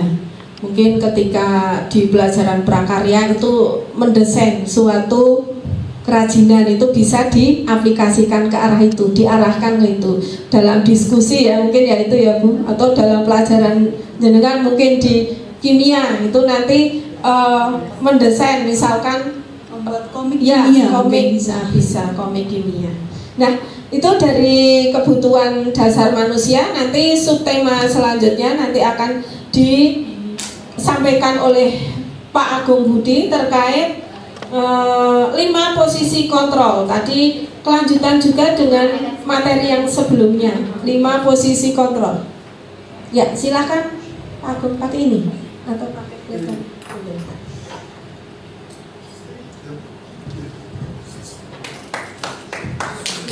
Ya.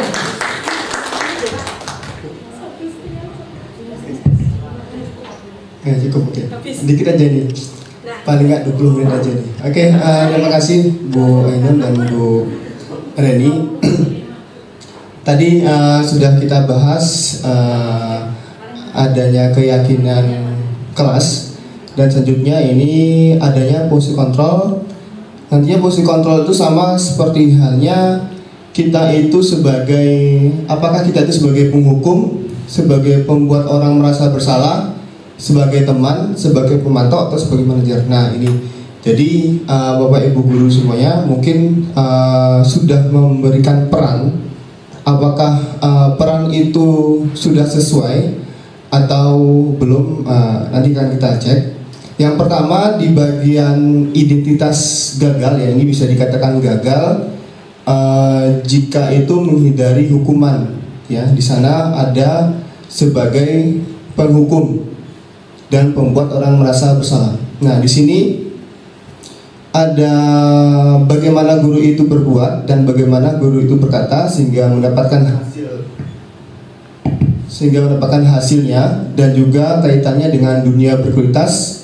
Nah, respon murid pun seperti apa dan apa saja dampaknya. Oke, kita kupas sedikit saja. Yang pertama itu adanya penghukum, ya. Mungkin di sini saya tanyakan dulu kepada Bu Ulan, yang mungkin apakah benar atau salah. Kita bukan kuis ya, benar atau salah. Jika di saat posisi Bu Ulan berbuat, posisinya itu adalah menghukum, apakah sering melakukan menghardik, menunjuk-nunjuk, menyakiti atau menyindir, benar atau salah? Ya. Di saat posisinya Bu Ulan sebagai penghukum atau mungkin pernah melakukannya seperti itu. Kalau sebagai penghukum, ya, biasanya pernah nyindir ya. Sebagai penghukum ya, tanda kutip. Mungkin kata-kata seperti apa, Bu Ulan? Misalnya, yang rambutnya gondrong. Rambutnya kan sebel, rambut gondrong, udah sekolah pakai sandal, wis lah, komplit satu orang itu. Terus jadi misalnya biasanya gini, oh gantengnya cah bagus, terus mangkat sekolah rambutnya gondrong, rambutnya sepatu jonggo sandal gitu, harus tapi nyindir gitu. Sehingga apakah murid tersebut melakukan respon, apa sih Bu, sok tahu deh. Itu gimana responnya mungkin Bu Ulan? Kalau responnya, jujur selama ini anak-anak responnya senyum-senyum sama ngeles, paling banter ngeles. Ngelesnya gini, oh iya bu, besok saya potong, besoknya masih sama. Ya, terus kalau ketemu juga cuma nggak hormat kok, udah kabur. Sebetulnya memang benar Bu, di sini sebagai penghukum ya mungkin dampak pada murid tadi ya, pastinya mengulangi kesalahan seperti itu. Nah, selanjutnya kita akan mencoba melihat pembuat orang merasa bersalah. Mungkin di sini ke Pak Rian ya. Ya, ke Pak Rian, pembuat orang merasa bersalah. Saya minta responnya. Apakah benar Pak Rian, di saat Pak Rian mungkin pernah melakukan seperti ini, pembuat orang ataupun murid itu merasa bersalah sehingga Pak Rian mengatakan ataupun berbuat seperti ini, yaitu berceramah dan mengatakan seharusnya Bapak itu kecewa loh sama kamu, seharusnya begini. Terus ataupun mungkin kata-katanya seperti yang di sini, atau mungkin ada yang pernah Pak Rian lakukan di saat Pak Rian posisinya sebagai pembuat orang merasa bersalah. Saya yang bersalah. Coba gimana Pak? Iya, di sini mungkin perkataannya mungkin kamu seharusnya tahu Bapak ini seorang guru fisika, banyak hitungan mungkin, dan kamu tuh harus mendengar, harus memperhatikan Bapak agar kamu tuh tahu bagaimana rumus-rumus yang akan Bapak berikan. Kamu jangan guyon terus gitu. Mungkin ada Pak?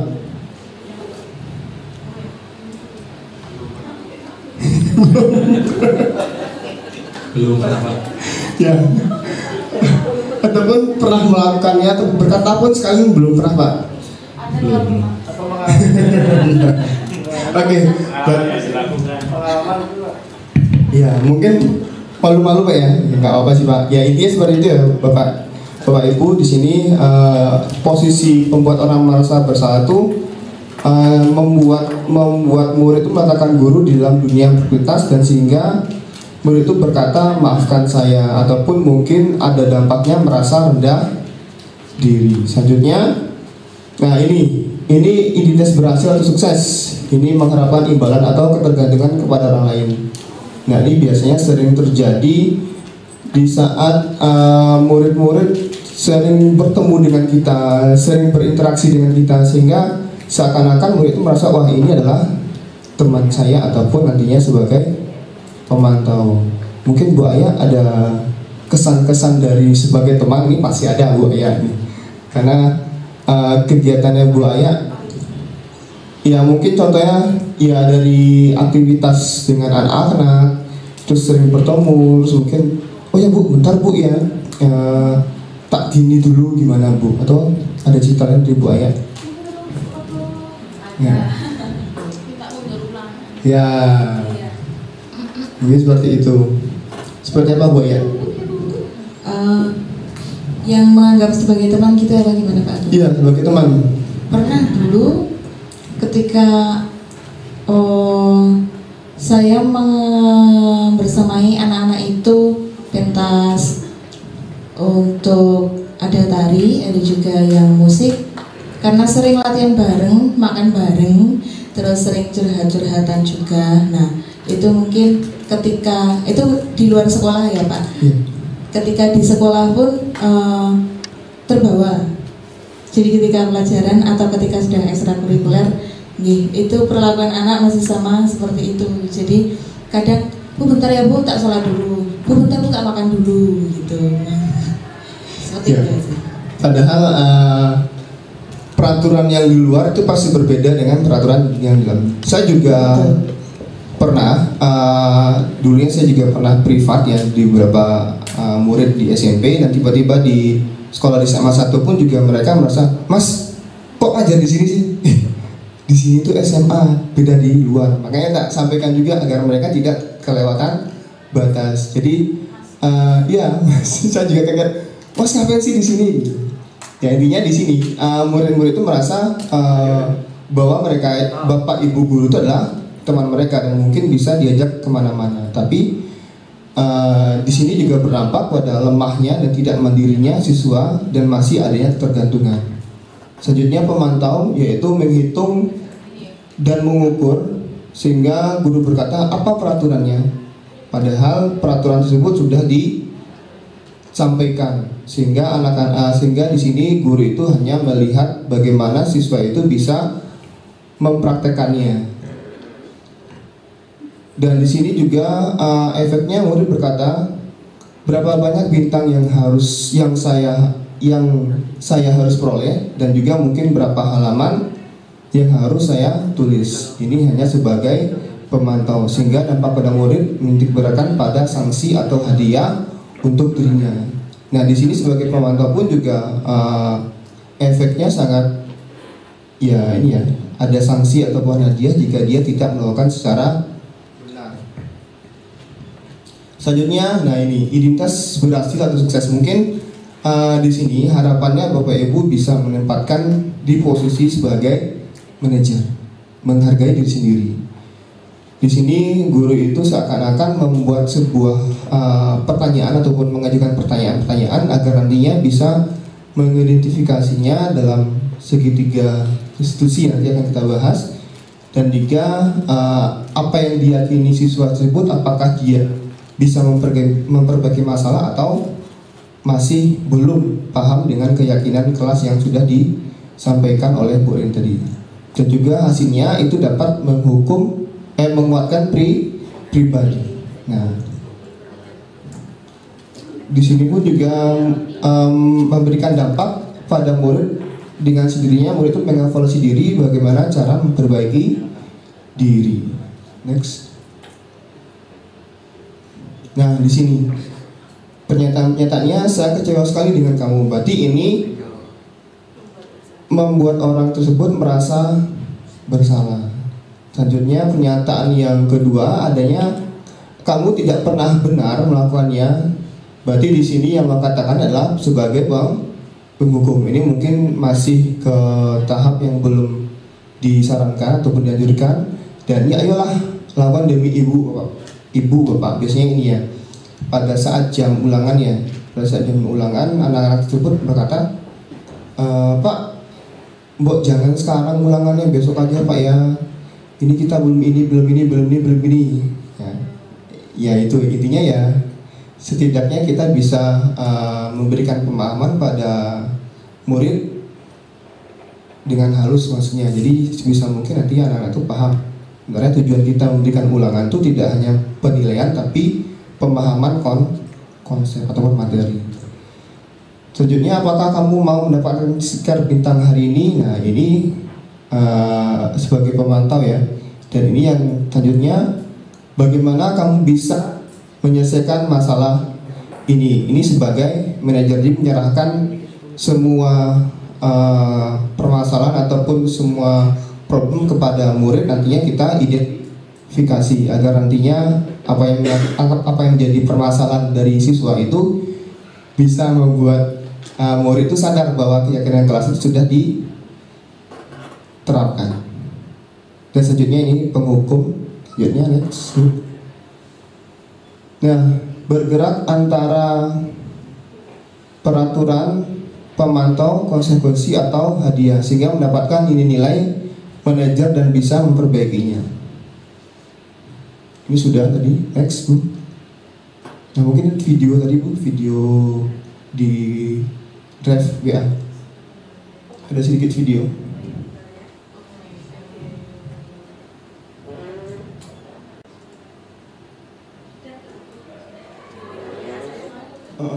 Ya, ada sedikit video nih agar tidak ngantuk, agar Pak Rian fokus ke depan.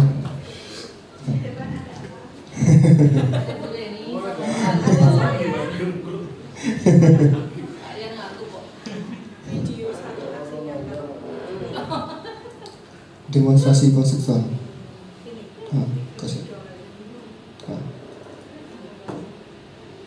Belum sana.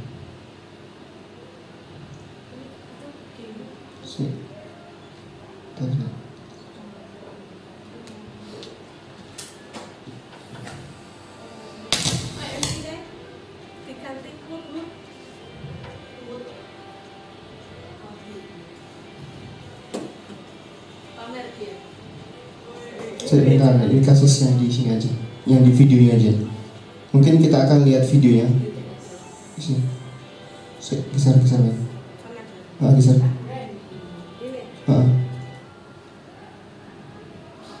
Bentar nih. Nah di sini ada artinya kamu terlambat masuk kelas 30 menit. Kenapa tadi kamu di kantin bisa lama banget? Iya Pak, maaf tadi. Hugo kamu mundur.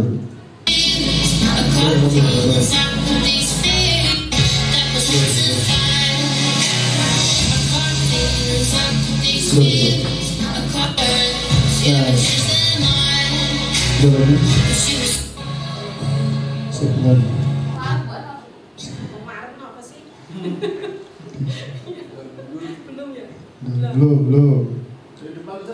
Dari depan. Nah ini masuk dari bagian segini ke RCC ya, dari musik.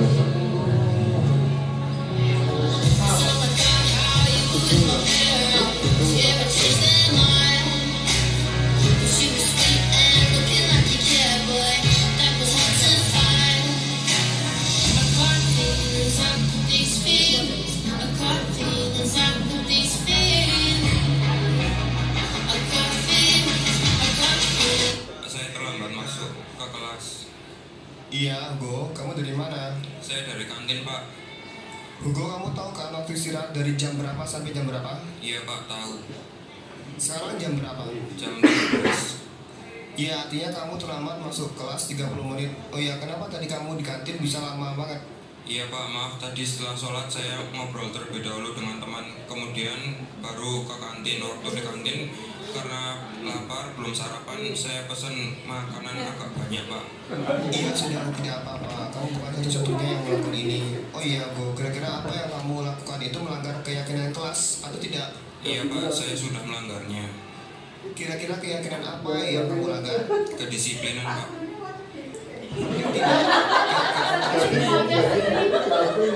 Penting. Nah kalau begitu kira-kira apa yang akan kamu lakukan untuk memperbaikinya? Iya Pak, saya termasuk kelas. Bagus, kira-kira Mas Hugo ingin menjadi orang seperti apa nantinya? Saya akan menjadi orang disiplin dan hadir setiap pelajaran tepat waktu. Bagus, kalau sudah tahu apa yang akan dilakukan, silakan kamu duduk ke meja belajarmu. Baik Pak, terima kasih.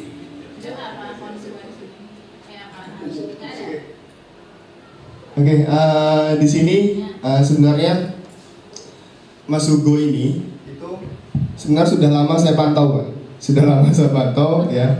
Tapi pas momen ini ya saya tunjuk langsung tadi. Tapi beliau Mas Hugo ini nggak paham kalau kenapa dia jadikan peran seperti ini. Ya, ini sebenarnya sudah lama saya pantau. Jadi satu lagi Mas siapa? Mas Andra satu lagi. Nah di sini mungkin kejadiannya mirip sama. Jadi setiap kali jam saya pun juga terlambat masuk kelas, alasannya ke kantin. Pas kasusnya seperti ini. Jadi saya kupas lanjut dan saya tanyakan dalam kasus ini ya saya menggunakan segitiga restitusi, nanti akan kita bahas segitiga restitusi seperti apa. Dan di sini mungkin sudah ada keyakinan kelas agar tidak terlambat ataupun menghargai teman-teman yang lainnya sudah masuk kelas seperti itu. Jadi konsekuensinya ya mungkin tidak akan mengulanginya lagi seperti itu. Lanjut. Ya selanjutnya masih ada lagi. Enggak, yang tadi. Iya, lagi. Baik.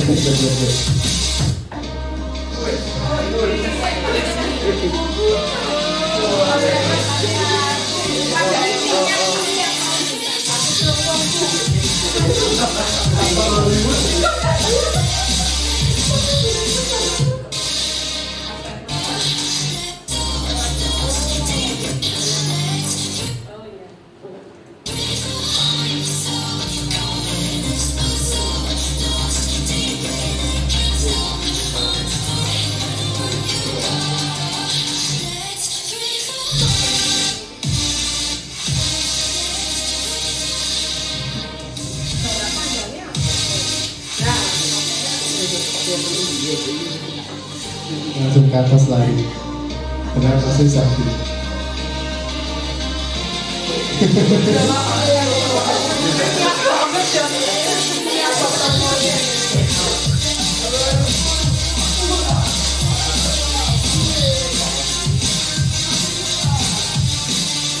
Andra, kamu tahu tidak kenapa kamu saya panggil?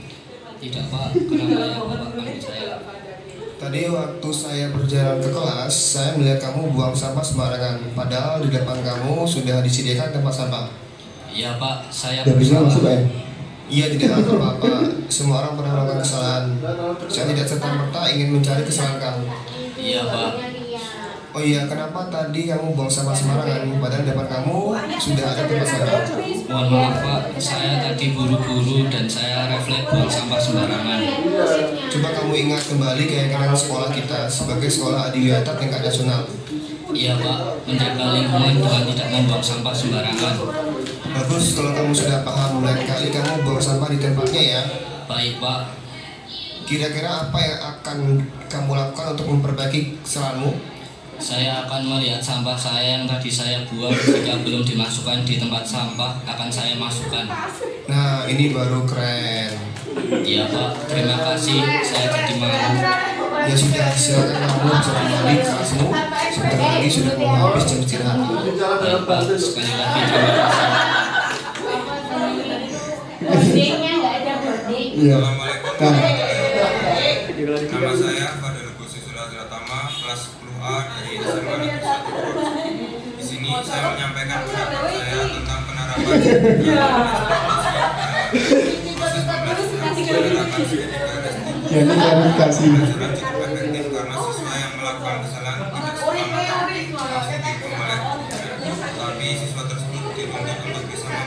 kesalahan tersebut sehingga siswa tersebut bisa memperbaiki dengan cara tindakan pelajaran atau hukuman yang diberikan guru tersebut. Sekian dari saya. Wassalamualaikum warahmatullahi wabarakatuh. Nama saya Andra Jati Wibawa, kelas 10A dari SMP segitiga restitusi. Segitiga restitusi siswa yang melakukan kesalahan diberi hukuman oleh guru. Tetapi siswa bisa menyadari dan mengubah sikap untuk kedepannya lebih baik tanpa ada hukuman dari guru. Sekian dari saya. Wassalamualaikum warahmatullahi wabarakatuh. Oke, terima kasih. Oke, itu ya. Dikit lagi tuh. Segitiga restitusi. Nah ini yang harus kita kita dalami apa yang menjadi mungkin pemahaman tadi seperti tadi itu adanya validasi kebutuhan, menstabilkan identitas dan menanyakan keyakinan. Ini yang harus kita lakukan agar nantinya kita bisa melihat apa-apa saja nilai yang telah kita sepakati dan ingin menjadi seperti apa anak murid kita. Dan mungkin dalam proses stabilkan identitas itu tidak, anak murid itu bukan satu-satunya yang pernah melakukan kesalahan seperti itu, dan juga setiap murid pun juga pasti pernah melakukan kesalahan. Sehingga pada tahap validasi kebutuhan, murid mempunyai alasan mengapa melakukan itu. Ya, jadi kita membebaskan murid itu mengeluarkan apa-apa saja alasannya, dan juga cara yang lebih efektif untuk mendapatkan apa yang akan dibutuhkan. Selanjutnya, nah di sini pada saat proses menstabilkan identitas, untuk membuat anak yang merasa gagal karena membuat salah menjadi positif terhadap dirinya, sehingga guru bisa berkata seperti ini: berbuat salah itu hal yang manusiawi, tidak ada manusia yang sempurna. Bapak Ibu pun juga pernah melakukan kesalahan. Kita pasti bisa menyelesaikan permasalahan ini. Bapak Ibu tidak tertarik untuk mencari tahu siapa yang benar, siapa yang salah. Bapak Ibu lebih tertarik untuk menyelesaikan masalah. Kalau kamu menyalahkan dirimu sendiri terus-menerus, apakah kamu bersikap baik pada dirimu sendiri? Nah, ini untuk pertanyaan ataupun apa yang dikatakan guru pada proses menstabilkan identitas tadi. Dan juga validasi kebutuhan, membantu murid mengenali basic need atau kebutuhan dasar yang ingin dipenuhinya ketika melakukan kesalahan itu. Pada dasarnya setiap tindakan manusia adalah memenuhi basic, apakah itu power, freedom, love and belonging, fun atau survival. Guru pun berkata, kamu bisa saja melakukan hal yang lebih buruk tapi kamu tidak melakukannya kan? Dan juga kamu pasti punya alasan mengapa melakukannya. Apa yang penting bagi kamu, kamu boleh tetap berusaha menjaga sikap itu, tapi tambahkan sikap yang lain yang baru.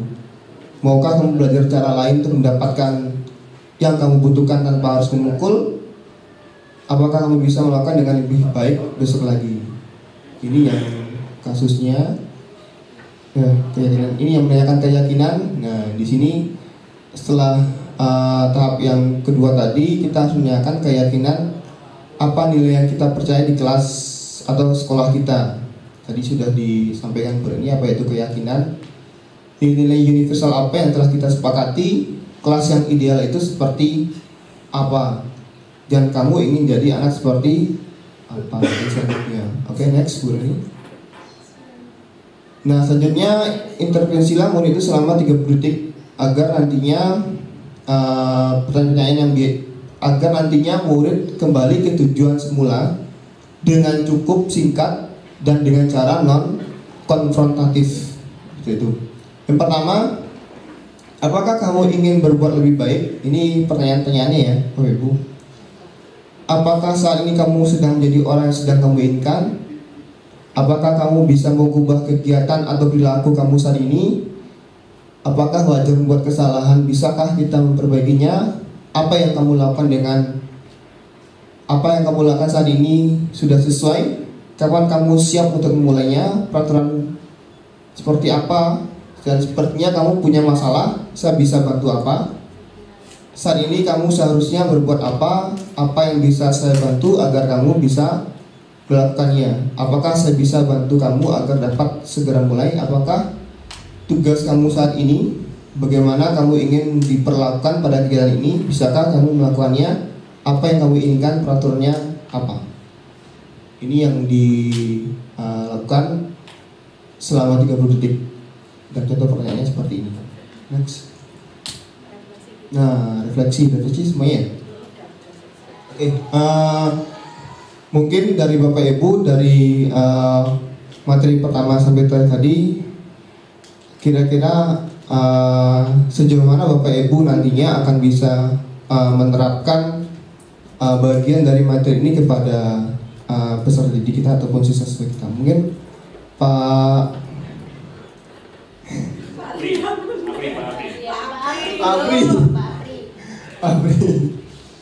Coba Pak Abri, mungkin Pak Abri. Jangan Pak Rian terus, nanti yang di depan mana? Yang di depan Pak Rian harus apa ini? Yang di depan Refleksi. Ya, mungkin apa yang akan Pak Abri lakukan?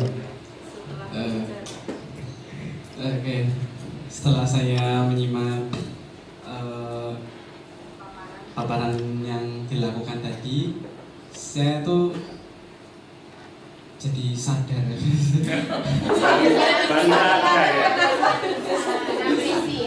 bahwa ternyata beberapa hal di kelas yang saya lakukan tuh keliru. Ya, ternyata belum di taraf yang ideal sesuai dengan segitiga restitusi tadi. Saya contohnya kayak sering menembak langsung anak, sehingga anak tuh langsung merasa bersalah, karena saya cenderung pribadi yang jengkel kalau ada yang udah ketahuan salah tapi dia masih ngeles gitu. Jadi saya tembak terus anaknya biar ngaku kamu tuh salah. Saya tuh sering kayak gitu di kelas. Saya sering kalau menghukum jarang, seringnya membuat anak tuh mengakui apa yang dia perbuat itu salah. Padahal itu tadi sudah dijelaskan ya, oh berarti saya salah selama ini. Saya keliru. Nah, itu mungkin yang menjadi refleksi pribadi bagi saya, bahwa ke depan tidak lagi seperti itu. Ya, harus disupport anak itu, jangan disalahkan. Oke, terima kasih Pak Bebas. Mungkin Pak Rian. Karena tadi tidak menjawab soalnya. Tadi pas ya? Ya, tadi pas. Ya, silakan Pak Rian. Boleh minta bantuan, boleh?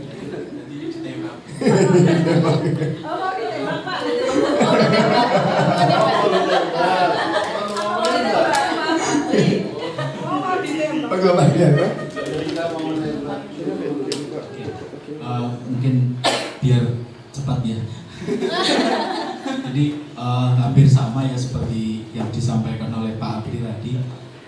Setelah menyimak pemaparan 3 materi tadi, jadi banyak sekali istilahnya kayak ilmu-ilmu yang kemarin-kemarin mungkin menurut saya sudah benar gitu, ternyata oh ini agak keliru seperti itu. Jadi seperti yang tadi dipaparkan banyak sekali contohnya. Nah, itu mungkin nanti bisa sambil berjalan mungkin bisa dipraktekkan seperti itu. Terima kasih. Oke, terima kasih Pak Rian. Satu lagi mungkin Bu Yuli, calon CDP angkatan 11. 10. Oke, silakan. Ya, ini pengalaman juga. Jadi saya ya sempat terdiam juga. Jadi di kelas itu, ketika saya masuk ke kelas, itu anak-anak masih fokus dengan HP. Padahal saya sudah di kelas, sudah menunggu mereka bersiap.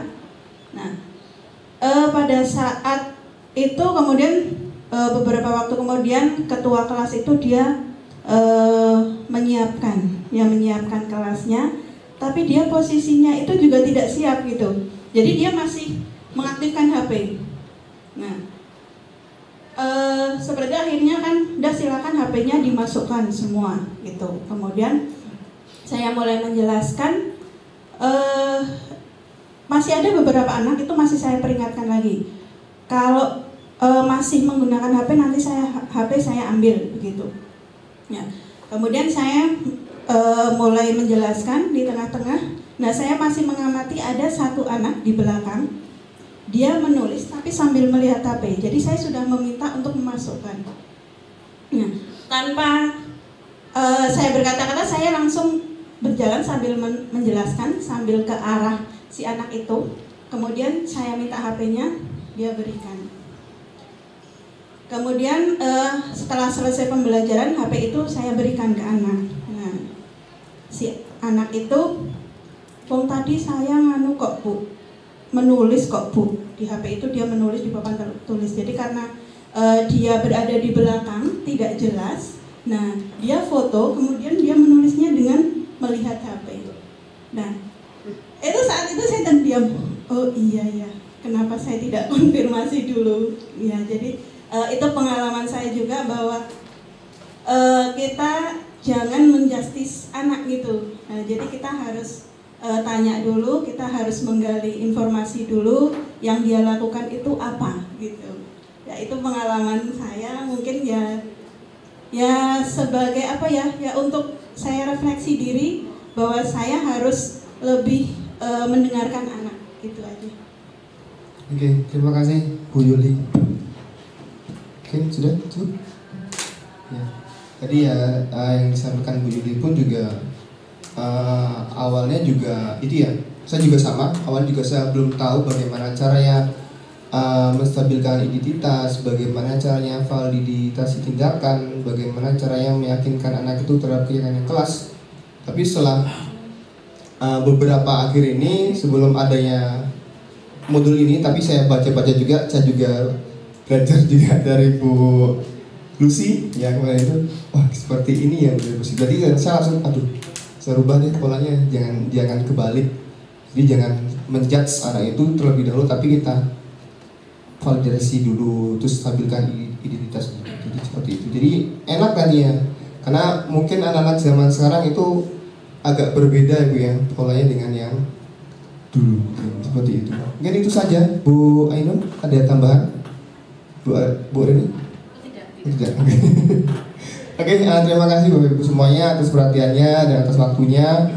Apabila kami bertiga ada kesalahan, kami mohon maaf. Wabillahi taufiq wal hidayah. Wassalamualaikum warahmatullahi wabarakatuh.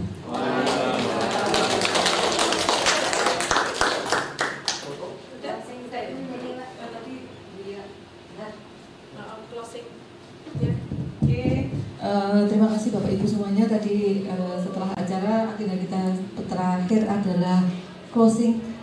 Karena itu saya minta 1-2 kalimat dari Bapak Waka Kurikulum. Tadi kami sudah menyampaikan budaya positif yang sebenarnya kami juga baru belajar, dan sama seperti pengalaman Bapak Ibu semuanya, ternyata tidak seperti itu ya gitu. Koyone selama ini benar, tapi ternyata setelah belajar tidak seperti itu gitu. Kami mohon arahan penguatan dari Bapak Waka Kurikulum.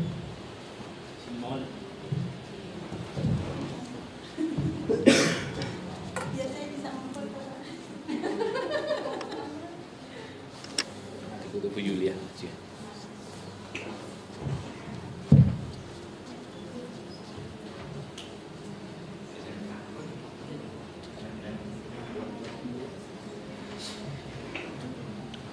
Assalamualaikum warahmatullahi wabarakatuh. Bapak Ibu yang kami hormati, utamanya Bu Ainun, Bu Reni, Bu Pak Agung sebagai TGP ya, TGP Angkatan 9, dan Bapak Ibu semuanya yang kami hormati. Memang menjadi seorang guru itu harus mempunyai tuntutan, kemampuan, kreativitas yang harus mengikuti eranya ya. Jadi eranya sekarang adalah dengan kurikulum merdeka yang endingnya adalah kita berupaya semaksimal mungkin dengan kreativitas kita yang tidak terbatas.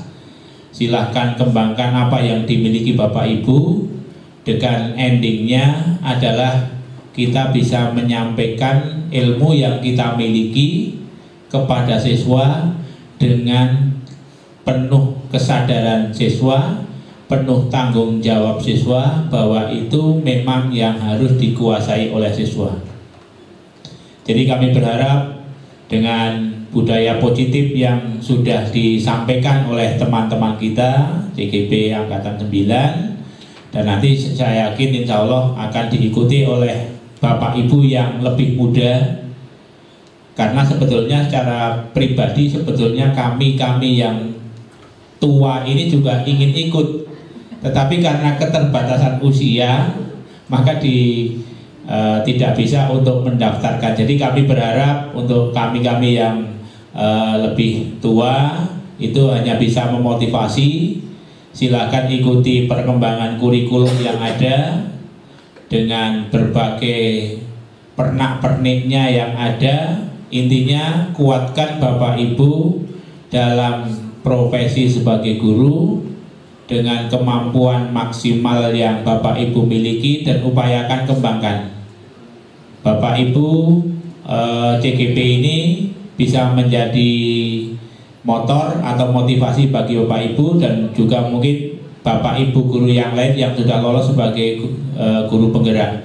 Jadi harapan kami di SMA Negeri 1 Projo akan muncul guru-guru penggerak yang baru yang bisa memberikan nuansa pendidikan yang sesuai dengan era kurikulum merdeka, yaitu pendidikan yang menyenangkan, pendidikan yang ramah anak, dan pendidikan itu bermuara kepada keberhasilan siswa-siswa kita dalam mencapai apa yang diinginkan oleh siswa kita. Mungkin itu sebagai pernyataan akhir dari kami, kita semua sebagai guru SMA 1 Projo.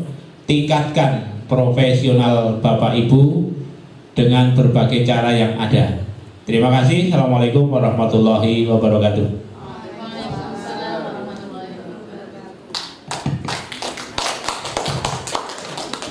Terima kasih sekali Bapak Jazil Wahyudi atas penguatan yang diberikan kepada kami.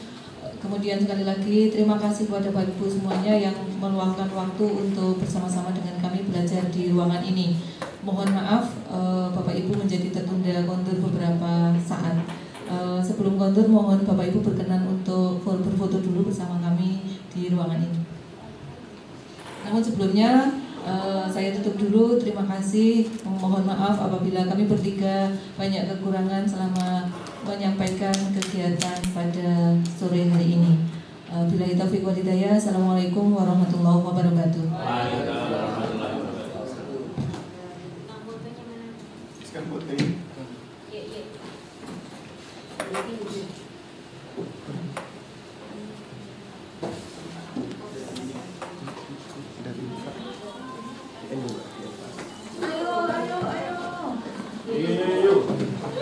Tenang.